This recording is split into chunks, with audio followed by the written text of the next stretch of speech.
Hi guys, I'm back again. Thank you for liking and subscribe to my voice channel. I love you all.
Ora, meus caros amigos do YouTube, convosco Manuel Dias Caneta e hoje vai ser o primeiro de uma série de programas que eu já venho há tempos a falar, que o Caneta Vídeo vai deitar para vocês e que se chama Histórias de Imigrantes. Embora hoje a primeira história que eu vou contar de um imigrante já não está vivo, o livro é que vai contar a história. Tem comigo o bisneto desta pessoa e a razão que eu escolhi para começar esta série de programas com este homem é porque tem muita história e o livro foi feito por uma neta dele e infelizmente o nome dela é Ernestina Cotta, nome de casada Knudsen, e ela também já faleceu.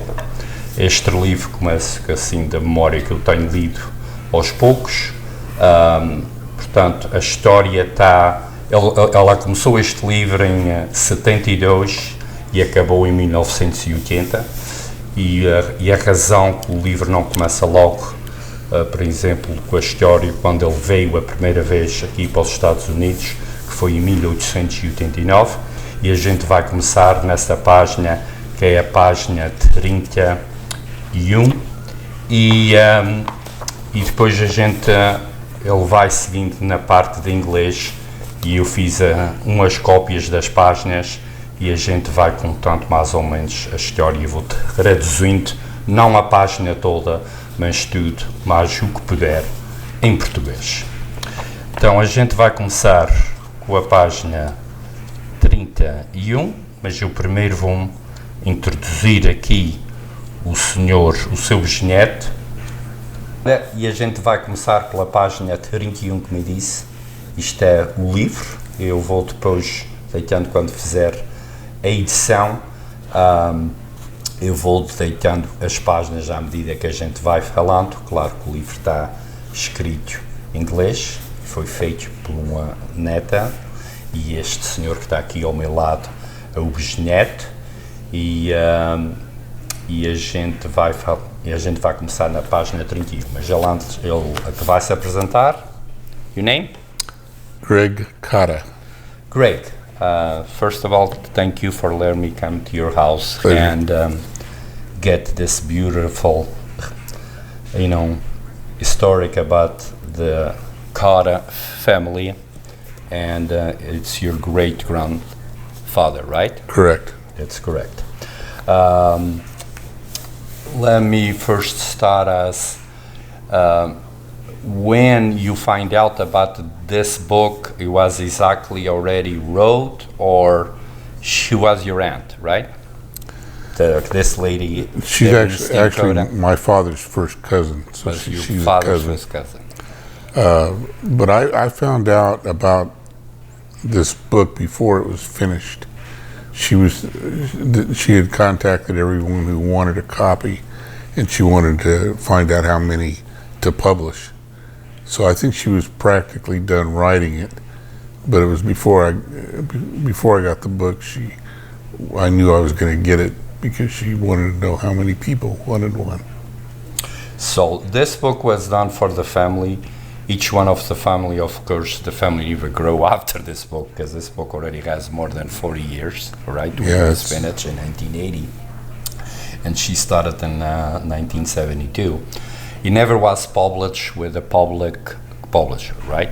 I don't think so. Okay, and one of the reasons he, asked me, and I was interested to do this, is because, of course, besides being a big family, and of course it's not just from Mr. Cotta's family, and also, of course, from the grandmother family, and he thinks there's a lot of families still alive, and after we put this on my channel, and of course it's going to come out at the end, a lot of family Greg not even know exists, and he knows probably a lot of them are in the area of Los Banos. That's correct?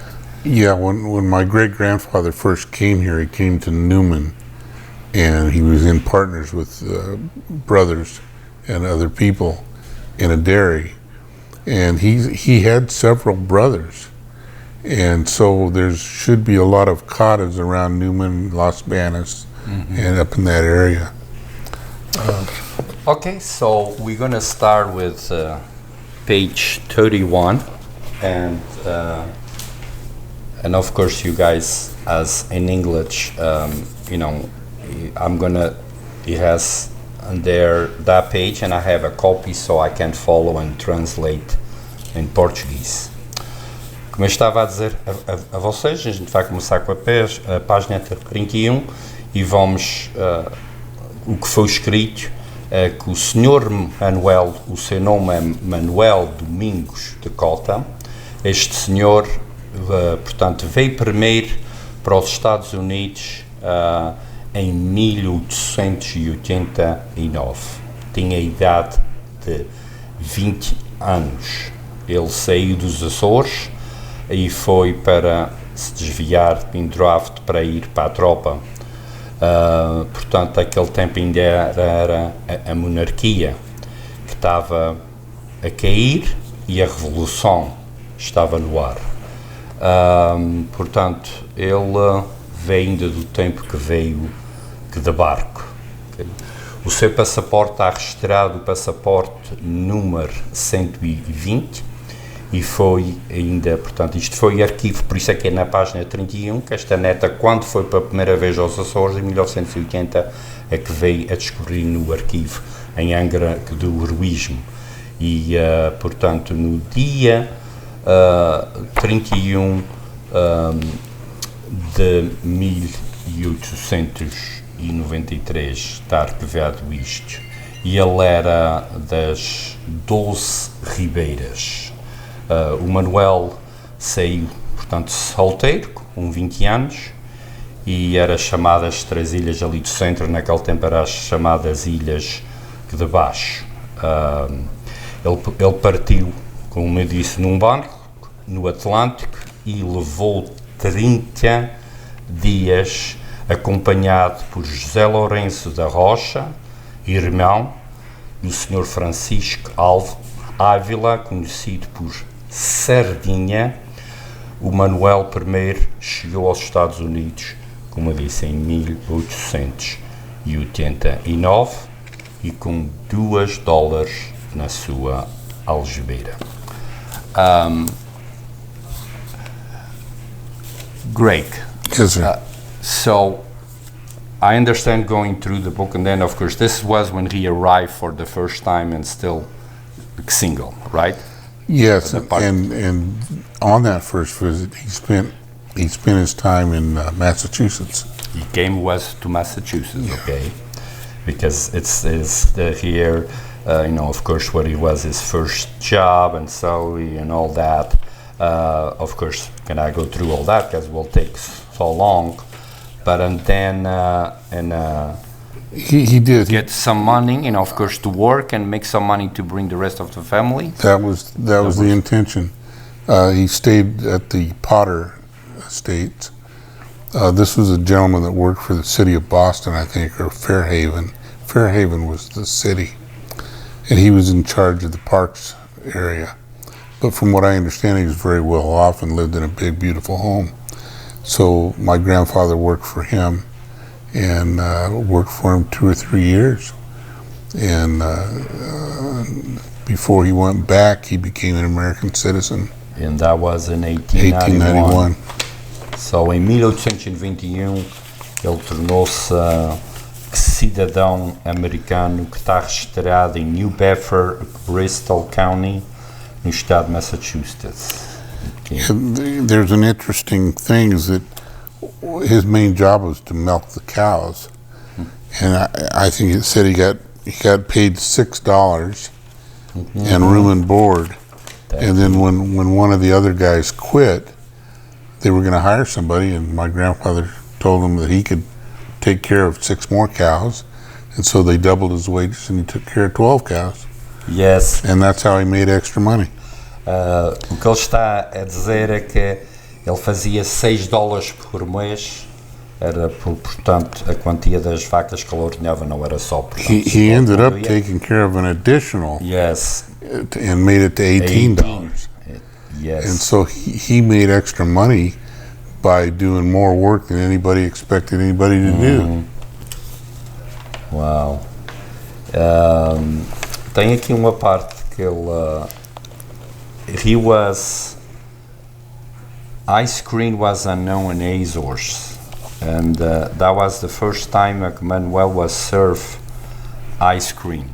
You know, I just highlighted this part when he tasted for the first time where it was as ice cream. Yeah, that was interesting to read. Yes. You want to go ahead and read that part?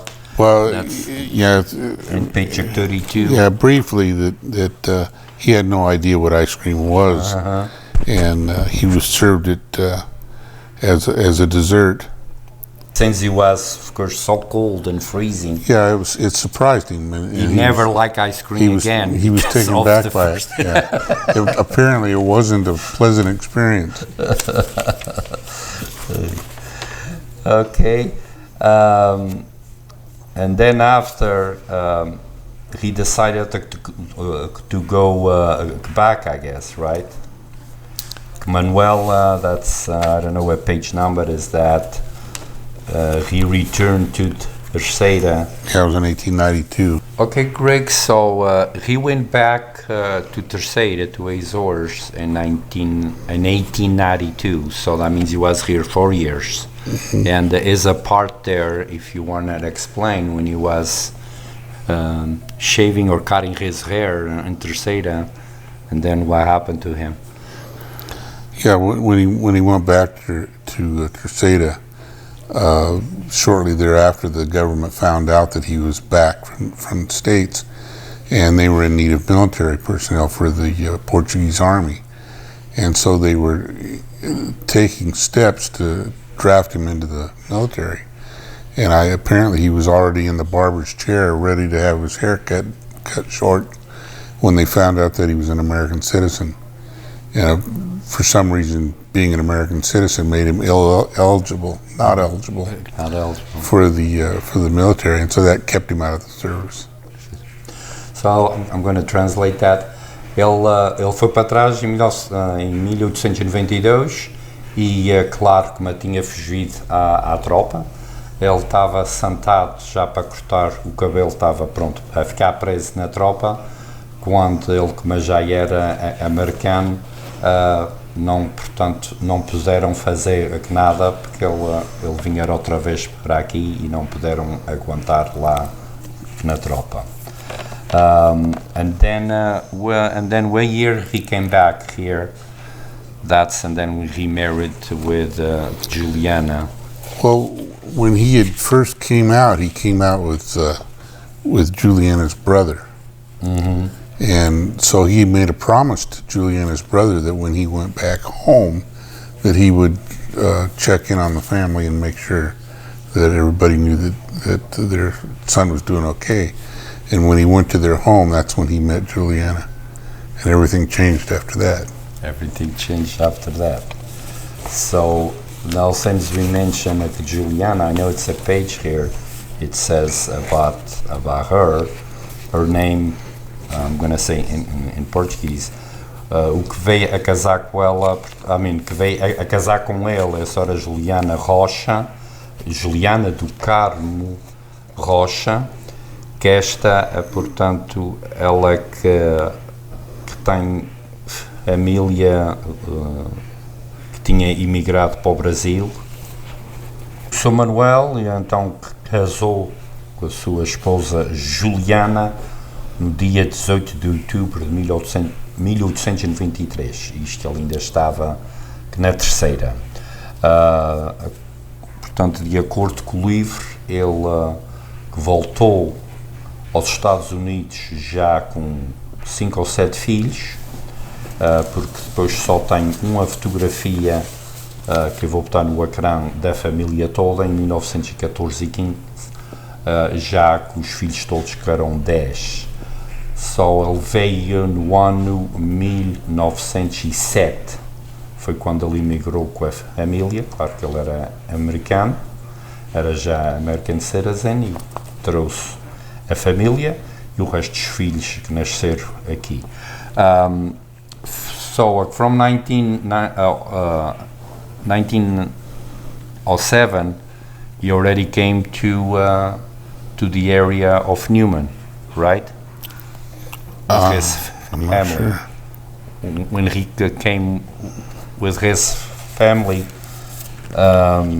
since the wife had a family in Los Banos, he got he started his dairy life in that area there in Right, Newman, with right? one of his brothers, I think. Oh, he was one of his brothers. Yeah.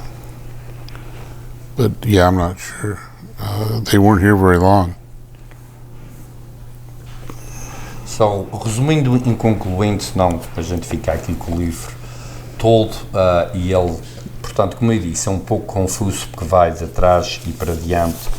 Eu só queria mencionar que da parte desta senhora, portanto, que Juliana Rocha, da parte dos seus pais, era ainda de família do Raminho, e ela tinha, portanto, da parte da mãe, tinha os irmãos Manuel Correia Berbereira, porque isto são nomes conhecidos por causa que eu sei que são de Raminho, e António Coelho Ornelas, casado com a senhora Maria Madalena, e a senhora Hilda, que também, portanto, era já uma sobrinha deste casal e que emigrou para os Estados Unidos, e eram também a senhora Clotilde, que era a mãe da senhora Lúcia Gil. Não me lembro da senhora Clotilde, mas lembro muito bem da senhora Lúcia Gil, também, que infelizmente já faleceu. Queria só mencionar que também esta família da parte, portanto, não do avô, não do bisavô, mas da bisavó, era de família do Raminho. A última pessoa viva que foi quando a neta estava a escrever este livro, em 1981, que ela foi lá entre 80 e 81, a senhora Elvira, não sei o último nome dela, tinha 85 anos e vivia na freguesia do Raminho. Isto está aqui escrito no livro, na página 17. Where he was, and then the part of his, of course, in Newman, and then he had a dairy, and where now you know from there, where he was his life as immigrant with 10 kids, where one of those is your grandfather, right? And then we go start in right. His oldest, Manuel D. Cotta Jr. is my grandfather. So his older son, that's what it is, your grandfather. Right. Right? Your father, right? Correct. Correct. My dad's name was Lawrence. Well, okay, so that was on this picture here. See, we mentioned that as far as their migration in 1907, Juliana came with all the kids, but they were only here 2 years. and then they went back then again? they went back again. So in 1909, after he had built the family home in Doze, Ribeiras, they left and returned to the. So So in a nutshell, Manuel, the subject of this book, came to Massachusetts. Then he went back, and then he came again, followed by Juliana and 7 of the kids within a few months, and then they went back again in. Ok, a gente, portanto, continuando aqui com a história da família, a fotografia que eu vou botar no ecrã aqui, portanto, da família toda. Isto foi criado em 1914 ou 1915 e está aqui ele com a senhora Juliana, os seus filhos, menos um que já tinha uma casada com, portanto, com um genro. E depois a gente vai passar uns anos para a frente, ele, portanto, dali, depois desta fotografia e a sua família toda formada, eles mudaram-se para Visalia em 1916. Greg, so what do you know when they bought the first house in Visalia? I want to explain a little bit more. That's for the people here understanding what part of Visalia was. I have the picture of that house. I will post the picture of that house. And it has a name, it has a street on his name, right? Cotta Street? Yeah, that's much later on. That's in even much later than that. Yeah. So when they moved to Visalia in 1916, on that house where it has the address, and then what do you know about on there at that time? They bought that house in 1916. It was a big white house about a block east of the Oval, in north side of Visalia, and it was, I think, a block and a half north of the church. His second son was Laurentino. Okay. Laurentino grew up in Visalia, of course, and he lived off of Ben Maddox and Sweet Street, just right there in the northeast part of Visalia. He lived on the corner and he owned 20 acres. Well, what they did is they subdivided that 20 acres, and when the guy that helped him subdivide it, he says, I want one of the streets named Cotta. So there's a short street in this little 20-acre square, a little short street called Costa Street. But then as Visalia grew, that street lined up with a whole bunch of segments that they think. And so the whole east side of Visalia, there's a Cotta Street that runs from north of Ben Maddox all the way down almost to Caldwell. And so there's a lot of Cotta Street now. But it was named after not him, but his son. Okay, so you're going to explain when we get... Yeah. Let's just finish on that first house they bought, and then let's move on. But you don't know when that land, when they bought it there, you know the year it says there, or no, it doesn't say nothing about that part? The house in Visalia? No, the house in Visalia says 1960, and then 1918, Laurentine, it started a restaurant located on that's the man you're talking about, the one probably they named Cotta Street after him, right? That's Laurentino. Oh, 1918. Yeah. Right. So go to page 103. Maybe in there we can go how it... Hoje, como eu estava a dizer, portanto, mudando para a frente, eu achei a página, peço desculpa, estava aí a procurar a página, para mostrar a casa. Eu já passei por lá, hoje em dia está lá um terreno vazio nesta direção, que é no 214 Northeast 1st Avenue, em Visalia. Foi a primeira casa da família, portanto, cara. Era pela fotografia, uma casinha pequena, e lá se criou a família toda com 10 filhos. E depois, em 1918, um dos filhos, Laurentino, abriu um restaurante que estava na locação Block ao sul, onde é o Arnold Webb. It's located today. Mas eles estão-se a referir isto em 1980, só talvez já mudou. Mudando outra vez mais para a frente, Greg vai explicar Tem uma parte de Visalia que tem o Cotta Street, por acaso, como criou-se depois de saber, já fui, repito, Cotta é Cotta, mas escrito com 2 T's, portanto o Costa Street atravessa Visalia desde, portanto, do norte-east até aqui quase ao Caldwell. He's gonna explain how the Cotta Street and how the land and how the Cotta Street is started after the name, of course, of the Laurentino, que já vem a ser o filho, e depois ele vai explicar uma história a respeito disso, para recordação, os sonhos, mas isto já não é o sonho que está hoje, já é o sonho que foi em 1967. Mas a gente vai começar, we're gonna start where you know about how the land, they got the land, and how the Cotta Street started after Laurentino's name, when they sold the land. There's Cotta Street in Tulare also. There's also a Cotta Street in Tulare. That means they own some land in there too? My grandfather.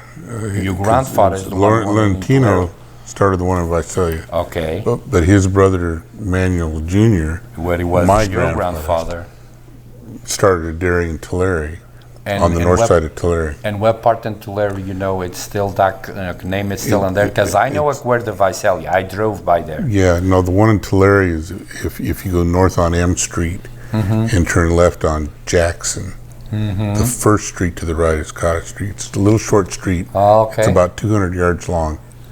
But when they subdivided it, they wanted to name, back then the city was making the subdividers to name everything as part of a group, and they decided they wanted all the street names to be presidents. So there's Kennedy Street, Jackson Street, yes, Lincoln. Franklin, Washington. Exactly.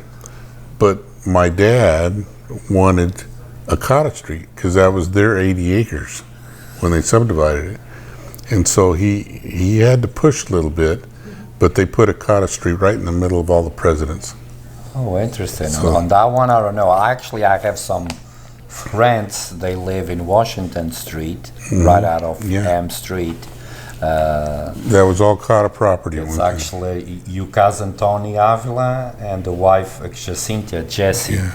And I'm pretty sure when they see this, they're going to tell me what's Cotta Street. Yeah. So that's where it belongs to your grandfather, and it belonged to your father, right? Well, my grandfather passed away, and then my grandmother and my father involved helped subdivide. So when it became to subdivision, it was already in your parents' name, right? Well, in Tulare. No, my grandmother was still alive till 1991. Oh, okay. So, but they had a trust. They all owned it. They were all together with it. Yeah. Okay, so let's go back to the Cotta land and street in Visalia. That's the way it started, the name after Laurentino. What's the story you were telling me after, I'm going to get the sign in there and film the name of the original sign, and you want that sign so bad, so I'll tell what's the story and then I'll translate in Portuguese. Well, how you get to that sign, you have them on the back. Well, the sign in the Cotta Street in Visalia was part of my great uncle Laurentino's property. When they subdivided it, there was a Cotta Street. So when I was in high school, I knew about the Cotta Street. And so one night, real late, I decided that I was going to get that sign. So me and my friends, with one of my friends' cars, we went over there and parked next to the sign. It was like 4 o'clock in the morning. And I got out and we loosened the sign and we pulled the whole pole out of the ground and put it in the car. And then when we got back in the car wouldn't start. So we got scared, so we pulled the sign back out, put it back in the hole, and walked around the corner to my cousin who lived there, and I knew him real well, and George and Ethel, and they took us in. Ethel jumped up and fixed his breakfast, and George went and we pushed the car to his house and he fixed the car. So he got it started. So we left, but we came back a couple days later. We knew the post was loose. Was ready We to go. picked it up, and I ended up with this black and white post with the two signs that said Cotta, and there was two of them, and I front and back, but there was two separate signs, and so I took them apart, and I kept one, and I've always had it hung up in my backyard since 1967, and I gave the other one to my cousin Donnie, and he still has his. So. And all your cousins, the one did that, is still alive? That stole the sign? Yes. I think they were about ready to replace it anyway, so we didn't really steal it. But no, actually, when I stole the sign, I was with friends. But I gave one of the signs to my cousin who lives up in Washington now, or Oregon. So that's the story about the sign. I know all these years So later. right outside that window over there, you can see the sign. I'm gonna. It's hung up on my shed out sign. there. I'm gonna get them there. Florentino, that was my great uncle. Your great uncle. The one that the Costa Street Visalia is named after. He's got a son that moved to Porterville that became the mayor of Porterville. I'm surprised there's not a Cotta Street in Porterville. He may be, you may don't know. Larry Cotta, his son, ended up in Porterville. Larry Cotta is her brother. Okay. And then Larry's son, Mark Cotta, is a newscaster in Fresno. He used to be on Channel 47 News. He's one of their anchors. But that's Mark up in Fresno. But there's a lot of parts of the family, but our family ended up on North Oaks and Tulare. Ok. Well, a gente, peço desculpa, a gente tem que ir preparando e eu, claro que vou ter que editar isto e cortar e botar. Não é só que a gente está na história do livro para trás e para diante, como também, vocês sabem, o Greg tem um grande problema, tem dores nas costas e não pode estar sempre na mesma posição. Ele está sentado numa cadeira especial e de vez em quando a gente tem que parar para ele se mudar uma coisinha de posição ou mexer-se e tornar-se a sentar.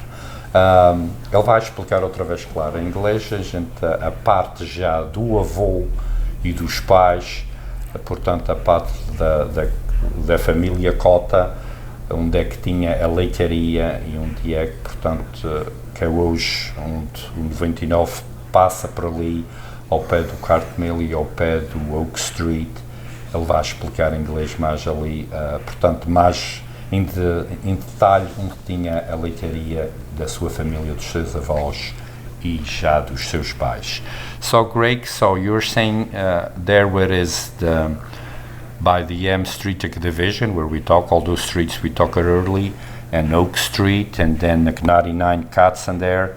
So it's a part there, it was a land, a small part of land stayed there and development for many years, and then development all that on the other side, all those houses. So that belonged to your grandfather and belonged to your father. So what part you remember in there of your grandparents and parents so they can understand where that area is. Yeah, my first memories of them talking about it is they moved here in the 1920s. When they moved from Road 68 north of Packwood School. My great-grandfather lived in the house in Visalia, but my grandfather, Emmanuel Cotta Jr., he was the oldest, and so him and his brother-in-laws had the dairy in Patterson Track in Visalia. Then they ended up in a place over on Road 68. Then eventually migrated. My grandfather by himself started this dairy in Tulare.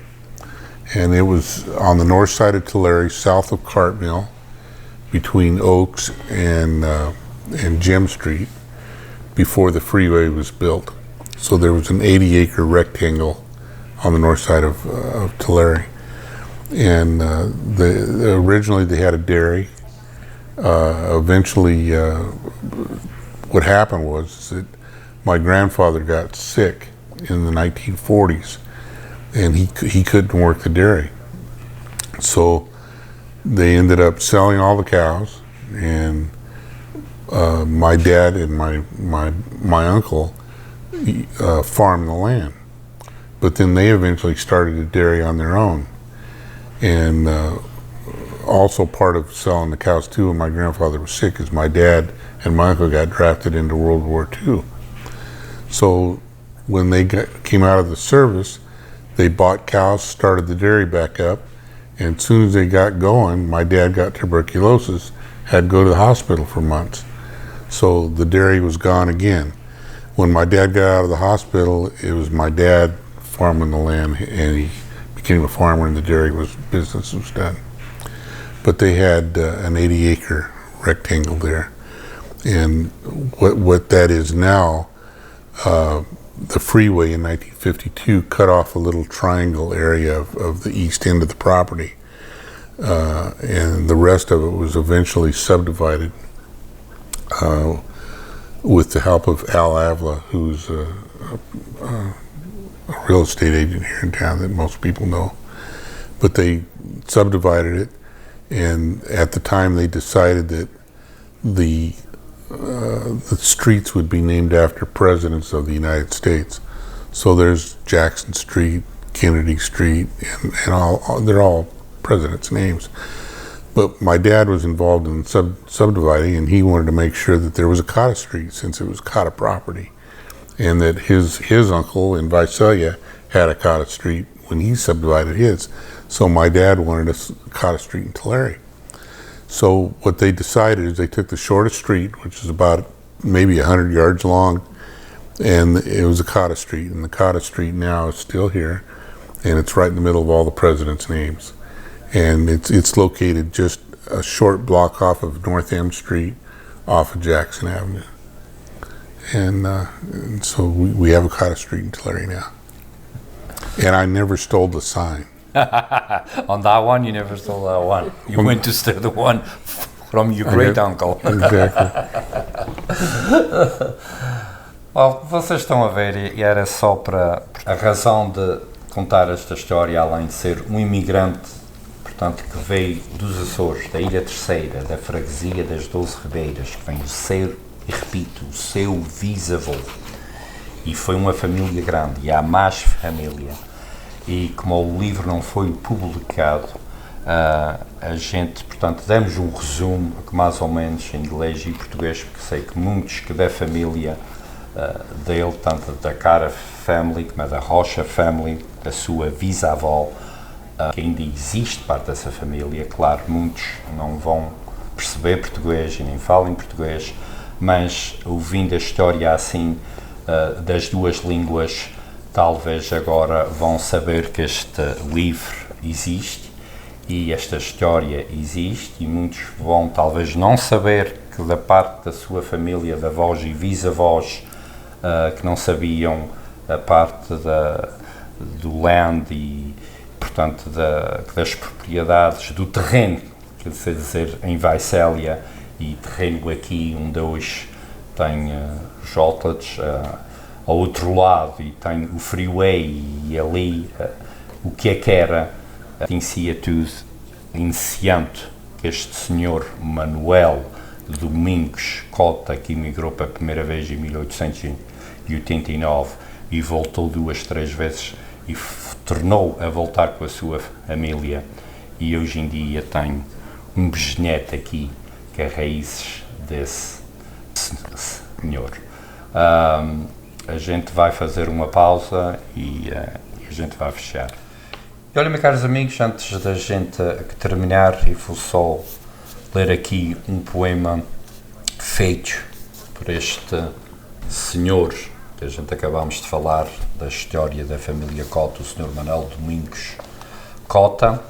Também fez aqui um poema que está em inglês e português, e eu vou dizer a parte que é português. Ela escreveu: o meu jardim precioso. Há muito tempo foi um gozo, um prazer elevado.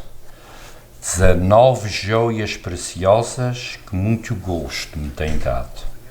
3 pedras preciosas, 7 rosas do Japão.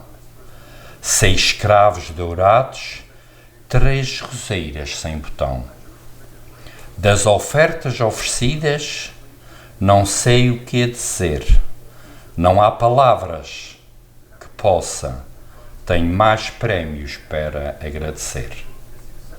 Portanto, um poema feito que eu acreditava que tinha sido para o avô dele, mas ele disse não, foi escrito, claro, passado para este livro, pelo original que veio do senhor Manuel Domingos Cotta, que veio para aqui em 1889, como eu disse pela primeira vez. Greg, now to finish them up, you're gonna say in English what it was the purpose. I'm doing this on my program of the, of the history of your great grandfather, and the microphone and the camera is yours for you to express yourself. And if it is any family out there, any relatives from both sides, I know you were mentioning you know more about Cotta's family, but from the Rocha family, where he is your great grandmother, and I'm pretty sure it's still great grandsons alive, like you, and or ever after they hear this and see this program, to tell your contact information, your Facebook, your phone number, or ever to contact you, and you will like to know more of your family, if it's still alive or around here, right? It's correct? So the camera is yours. Well, I'm hoping the result of all this is a couple of things. One is it's nice for people to understand what kind of people these were that came to this country in the turn of the century and started whole new families in the new world. It's interesting to look through this book and see that my great-grandfather was sitting at his house in Visalia writing poems about his children, and that's pretty special. But overall, what would be nice to end with is that if I've got a cousin, a faraway cousin up in the area of Gustine and Newman and that area, it'd be great to hear from him.